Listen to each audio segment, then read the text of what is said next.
ازيكم عاملين ايه؟ يا رب تكونوا بخير. هنعمل بقى النهارده العيش الشامي بشكل مختلف كده، بشكل جديد حلو قوي للمدارس. تبداي ان انت تحشيه بالشكل اللي انت شايفاه ده، طبعا اي حشو زي ما انت عايزه. طعمه يا جماعه تحفه، وكوبايتين بس دي هنعمل كل الكميه اللي انت شايفاها دي. يلا بقى اعملي اللايك ومتابعي القناه وفعلوا الجرس عشان يوصلك كل جديد، ولو عجب الفيديو شاركيه مع اي حد من حبايبك عشان الكل يستفيد. زي ما انتم شايفين كده انا حاشياه حشوات مختلفه. الحشوه طبعا اللي انت هتناسبك تبداي انت تحشيها زي ما انتم شايفين كده وردك شكله تحفه وبتنفخ، وكان تحفه مفيش ولا واحد ما اتنفخش. يلا بقى بنشوف عملناه ازاي ونسمي بالله. معايا كده بقى بوله او طبق حطيت فيه بقى كوبايتين من الدقيق، واحط كمان معلقه صغيره من الملح، معلقه صغيره اسفه من السكر، مع نص معلقه صغيره من الملح، ومعلقه معلقه كبيره خميره ممسوحه مش كيس خميره، واحط كمان معلقتين كبار من الزيت، زيت نباتي عادي، وهبدأ ان احنا نقلبهم كده مع بعض زي ما انتم شايفين. وبعد كده بقى ننزل عليهم بالميه. هنحط قد ايه ميه؟ انا معايا كوبايه ميه، هبدأ اخد واحده واحده بيها. هنبدأ بقى ان احنا نعجن فيها زي ما كل مرة بقول لكم، كل نوع دقيق غير التاني. ممكن دقيق يقبل معاكي السوائل وفي دقيق ما بيقبلش. انا هتاخد معايا بالظبط كوباية الا ربع ومعلقة كمان، فانت ممكن تاخد معاكي نص كوباية، وممكن حد تاني ياخد معاك كوباية كلها. فانت تحطي كده على حسب ما تستقبل معاكي العجينة.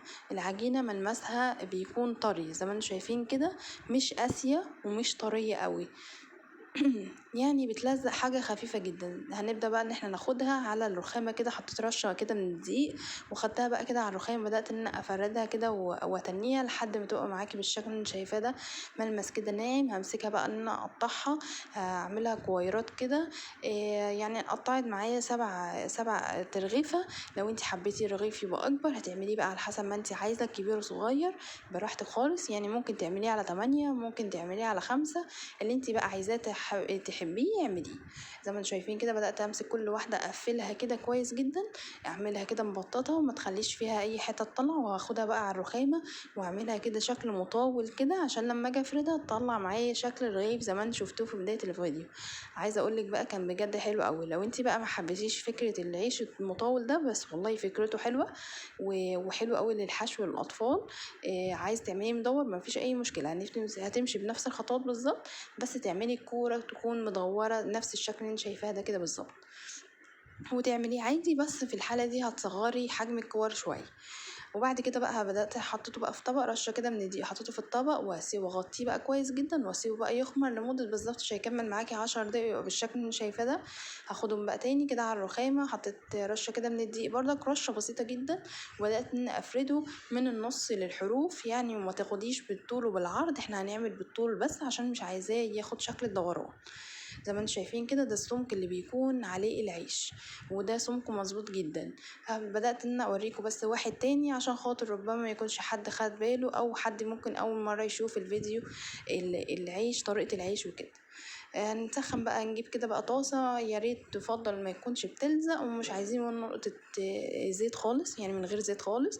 بدأت ان اسخنها كويس جدا، اهم حاجة تكون سخنة جدا. وبعد اول ما تكون سخنة نبدأ بقى ان احنا نهدي النار شوية، نخليها نار متوسطة، ما تكونش النار عالية قوي ولا النار واطية قوي، عشان تطلع معاكي العيش كده على طول وكله ما شاء الله يتنفخ معاكي بالشكل اللي انت شايفاه ده.